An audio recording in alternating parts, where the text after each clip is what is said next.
Entrada 1 to 3 Smile. Kahapon habang nagluto tayo ng lunch ng mga amo, siningit ko lang talaga tong empanada para to sa pangbaon ng mga bata. And meron din ako nabasa sa comment section na gawa daw ako ng empanada. So gawa tayo for Gamit today. Kong flour dyan ay all-purpose flour, 4 na cup. Salain muna natin yan para maganda yung texture ng ating empanada. So ang gagawin natin pala ngayon ay mini empanada dahil yung molder ko dito ay mini talaga Ang nilagay ko dyan 1 tablespoon ng sugar at 1 teaspoon ng salt. Then, 2 stick ng cold butter. Kailangan talaga yung butter nyo dyan ay malamig. Kung meron kayong vegetable shortening or lard, mas maganda gamitin yun kaysa sa butter. Pagka mga ganito, para mas more flaky siya. Hinati-hati ko lang ng maliliit kasi nga, galing yan sa fridge at matigas yung ating butter para madali nating madurog. So, kailangan natin hiwain ng maliliit.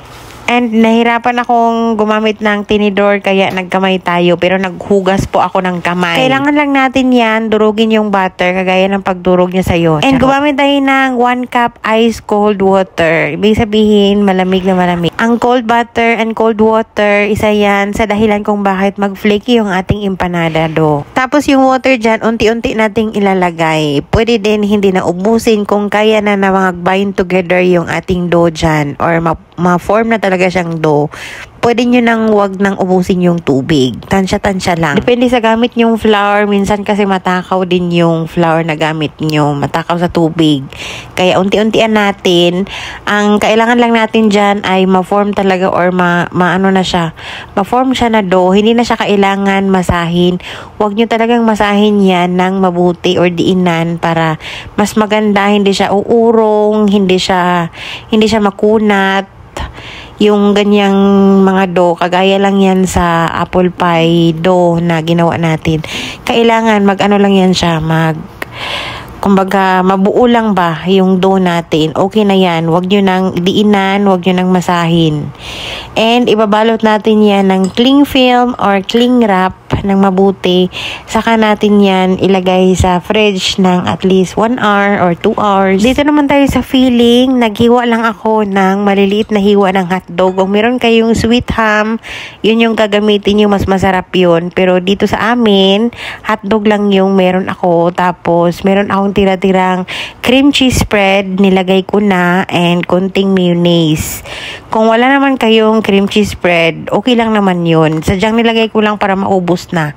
Naglagay pala ako dyan ng bell pepper. Hiniwa ko lang ng maliliit. Then, nag-add din ako ng mozzarella cheese. Kung meron kayong quick melt cheese na dice, ilagay nyo instead of mozzarella. Yung maliit na Tupperware kanina, yung hinalo-halo ko, ano yun, filling yun ng siopaw. Chicken asado siopaw. Nilagay ko lang yun sa freezer. So, naisipan ko nang ipalaman din dito sa empanada para maubos na din siya. Then, pagka-chilled na yung ating empanada dough, hinati ko lang yan dahil medyo mabagal tayo dyan dahil nagluluto tayo ng lunch ng mga amo. So, hinati ko yung kalahati, binalik ko muna sa fridge. Dahan-dahan kong nagmoldy dyan para yung iba ay ma-stock na sa freezer. Pagka wala akong maisipang pangbaon, ito na yun. Madali lang naman yan.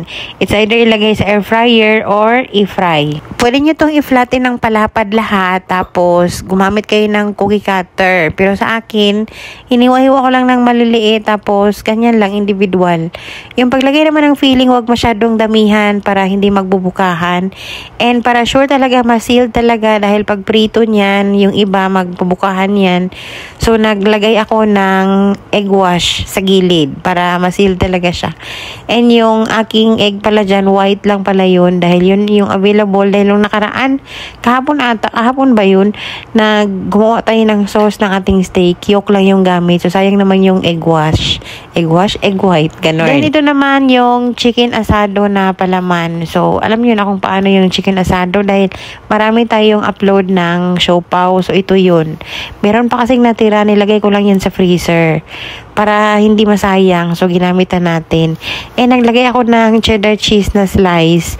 Kung meron kayong quick melt, yun yung gamitin nyo. Yung mga extra dough after na mold, ipunin nyo lang yan. Pwede pa kayong makagawa ng another empanada dyan. Madali lang talaga gumawa ng empanada. Pwede kayong gumawa ng mga filling today, tapos kinabukasan, gawa kayo ng dough, ganun. Madali lang siya. And pwede ba siyang ma-stock sa freezer? Prituhin nyo na lang or ilagay nyo sa oven pagkakailangan. Nag-try muna ako dyan ng 3 na ipiprito at yung 3 din ilalagay natin sa air fryer. Yung ilalagay natin sa air fryer, nag-brush lang ako ng egg wash. So, yung temperature dyan ay 200 degrees Celsius and binake ko lang or nilagay ko lang sa air fryer yon ng 25 minutes.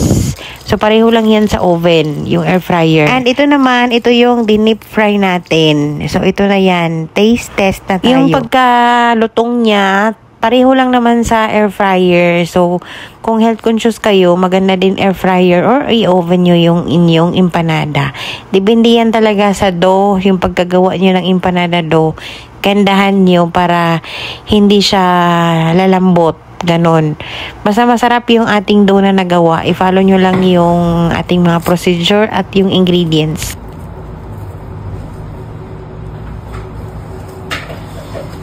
Very flaky, no? Yay!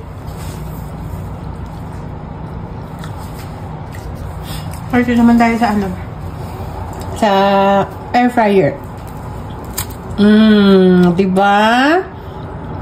Ganun pa din. Flaky pa din siya. And crispy. Crispy or crunchy? Sabihin na.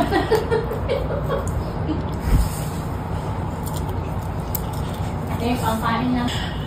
Asado. Ooh.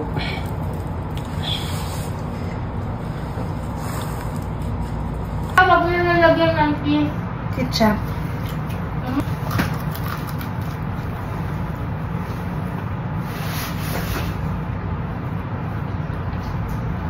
Masarap yung lagyan ng sauce.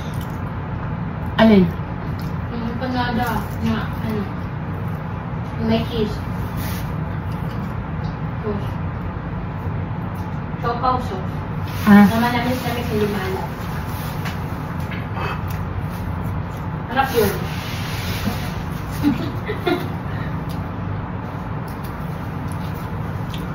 Ako kaya pa ako makain. Makain pa ba tayo ng Sure ako ba? Buko.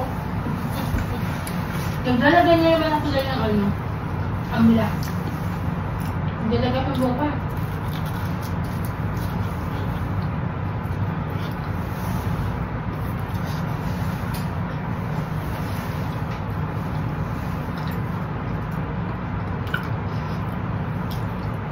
Yung dough perfect, no? Feeling ko, pareho lang sila sa air fryer and fry. Pareho lang siya talaga.